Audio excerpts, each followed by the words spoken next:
ریانزیب مرحوم شهید د خاندان ته ویلي وو چې زه به درځم فاتحه به کوم لا دا الیکشن اعلان نه وشوې یا خدای مو سټ که نه دا څه شی دی غلی لږ غلي شو که نه لږ حیا وکړئ نو ما چې کوم دی هغه وروڼو ته دا وینا وکړه دې نه بعد دا الیکشن رالل دوی پکې کاغذ جمع کړل او کاغذ چې جمع کړل نو بیا خبره اتره مو شروع کړه دا باجوړ خلکو دا ټول ضلع دا مجلس واورئ ولې چې ما خیال ګلداد خان بیا وکړي لا بیا ګلدفار خان وکړي یا بیا بل څوک مقرر وکړي خو چا هم دا خبره ونه کړه نو زه به یې درته وکړم نو هغې نه بعده چې کله دې کاغذ جمع کړل نو دې نه بعد د دې پلار والد صاحب او وروڼه دا لاړل مشال یوسفزۍ ته هغې دې وزیر الله صاحب ته وروستل او علي امین خان سره کېناستل ورته چې بھئ مونږه دا کور دا ویډیوګانې به تاسو کتلي هغې نه بعد دا وزیر الله صاحب 15 لک روپۍ د عمرې لپاره ورکړې او کله چې دا خبره دې ناستي نه انکار وکړ نو زه وزیر الله صاحب ته ورغلم نو ما هغه ته وویل چې د باجوړ په وزارت کې لا برخه نه ده میندلې نو که چیرې مونږه د مرحوم کډې ته څه ورکړو په کابینه کې اډوایزري نو بیا به چې کوم دی د دې باجوړ خلک په هم پې خوشحاله وي او دوی به هم پارټۍ ته کښېني نو وزیر الله صاحب ما ته دا اختیار راکړ چې بس ټیک ده ته دا خبره ورسره وکړه نو ما بیا مشال په ترو باندې دوی سره رابطه وکړه چې زه درځم فاتحه کول غواړم او دا نوکرۍ به هم وشي 3 4 ورونه دي دي کور مو به هم جوړ شي او یو به پکې چې کوم دی کابینه کې وزیر شي نو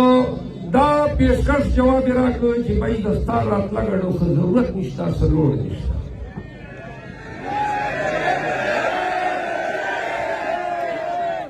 بیا مونږ اعلان وکړ چې 14 تاریخ ته به راځو خو باران و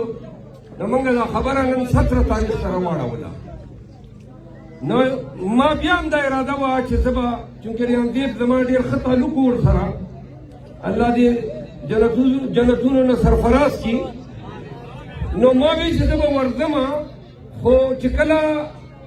دا 17 تاریخ پوسټ دې نه باجوړ کې ولګېدو نو ما ته په دغه موبایل باندې دا زما نمبر یې چې چېرته نه پیدا کړی و دا کیسه واورئ او دا ګرد باجوړ ته زه ګیله ورکوم ما ته تقریبا په دغه وخت پورې تقریبا 6,000 ټلیفونونه وشول دا ټلیفون دا بیټرۍ بیخي راته وباسو او دا ټلیفون د چا دی چې باجوړ ته رانشي چې باجوړ ته رانشي او بیا په ټویټر باندې کنځلې راته شروع شوې ما ته او چیرمین ګوهر خان ته په سیاست کې باجوړ خلکو پښتانه کنځلې نه کوي او ما ته په دې واټس اپ کې چې کوم دا سپکې ردې خبرې هر چې نام چا ما موبایل ورکړی و نو دا خبرې راته شروع شوې نه زه ګرد باجوړ ته دا ګیله ورکوم چې موږ خو تا ته وزارت هم راوړو تا ته مو کور هم جوړولو تا ته مو نوکرۍ هم درکولې او تا خو موږ سره دا حق خو نه و که نه چې ته د پی ټي آی چیرمین ته او د خان سپیانو ته ته چې کوم دی په سوشل میډیا باندې کنځلې شروع کړي تا سره همدردي ده زمونږ هم همدردي ده زمونږ د پارټۍ هم چونکې ریانزیب په پی ټي آی کې و اوس راشئ دا اصل خبره پاکستان تحریک انصاف کې د هر حلقې ټکټ دپاره ته لږ داسې شه چې دا خلکو ته ښکارېږي لږ داسې تھوڑا د پاکستان دا لږ خبرو ته به لږ وګړ سره نیسو هلکه خاموش د پاکستان تحریک انصاف د هرې حلقې نه 15 کسانو هر حلقې نه د ټکټ دپاره اپلای کړې ده کم از کم په ګڼ پاکستان کې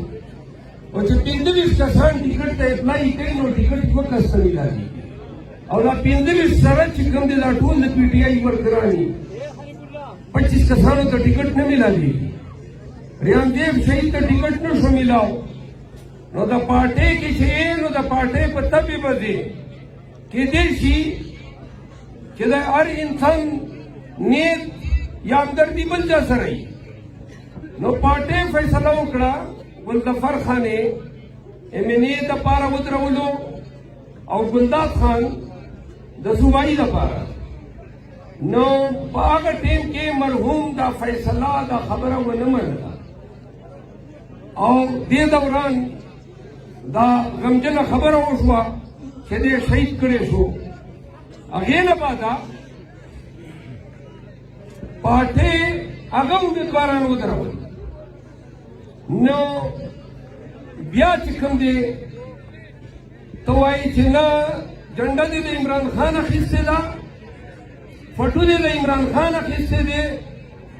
او ووټ په عمران خان په نام غواړي نو که چیرې د عمران خان د سترګو دوره حیا وه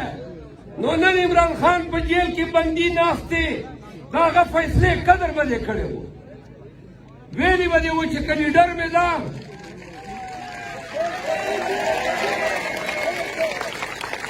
ویلي به دې و چې لیډر مې ده او زه د لیډر د فیصلې باندې لبیک کومه خو چې ته نه کښېنې واورې باجوړ خلکو د ګلظفر خان په سیټ باندې دا ګلظفر خان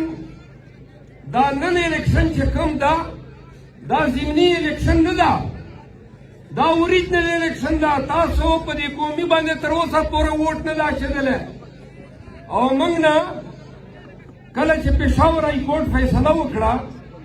او ډومبي الیکشن کمیشن ته کېنه هلکه تورو کپړو والا شابه کېنه سنډا ورایې نورو ته هم نه ښکاري شو لږ خوښ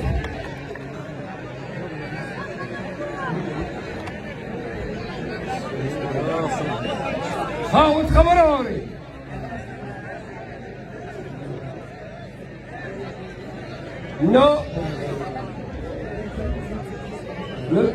نو دې نه بعده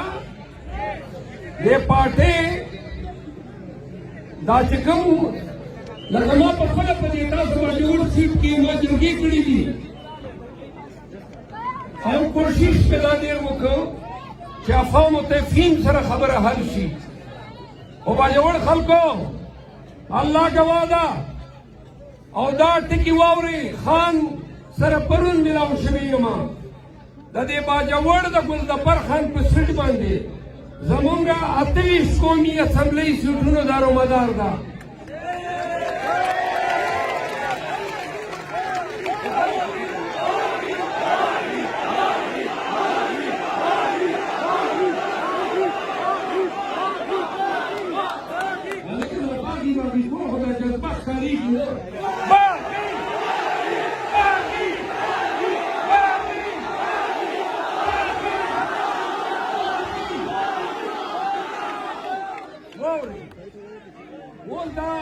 دا کیسه واورئ لږې غوږونو کې کېږدئ دا دوره وزارت نوکرۍ کور دا منت دی دا جرګې موږ دې لپاره کولې چې د ګلظفر خان دا سیټ په ګټه کې زمونږ 28 سیټونه چې کوم دي ریزرو سیټونه به موږ ته میلاویږي تاسو وایئ څنګه یو منټ سټیج والا کلی شئ تاسو هم غوږ ونیسئ لږ خاموشي غواړم پېښور های کورټ لږ سټیج والو غلی شئ که نه پېښور های کورټ فیصله وکړه او دې نه مخکې هلکه دواړه کښېنئ که نه